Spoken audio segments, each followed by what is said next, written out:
Тұрсынбек Қабатовтың шешесі баласының тоқалына қатысты не айтты?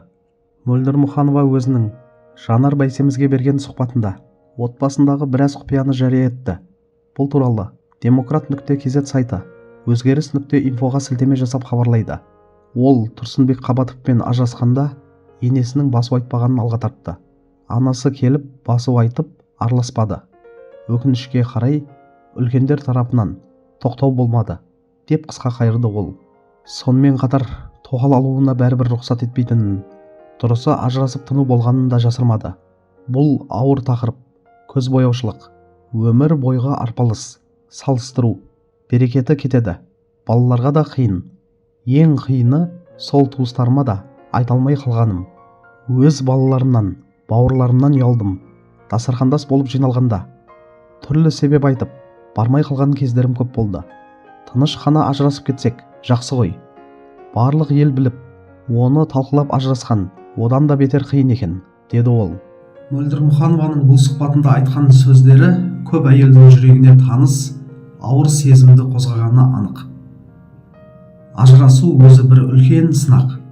Ал оны бүкіл ел талқылаған кезде психологиялық жүк одан сайын ауырлай түсетіні түсінікті.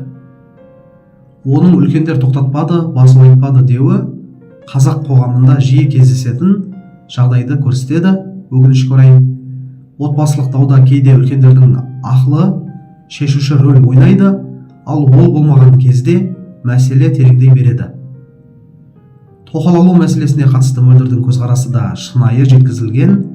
Әр әйел өзінше қабылдайды, бірақ мәжбүрлі келісім ешқашан бақыт әкелмейді.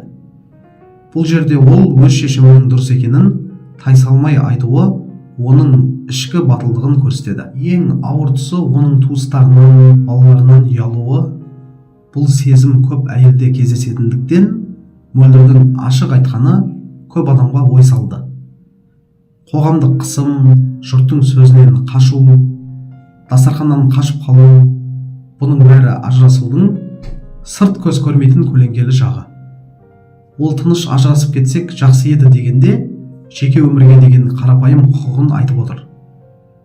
Мұндай оқиғалар арқылы отбасы мәселелеріне түсіністікпен қарау, желідегі алып қашпа әңгімені көбейтпеу қаншалықты маңызды екенін тағы бір рет сезінеміз.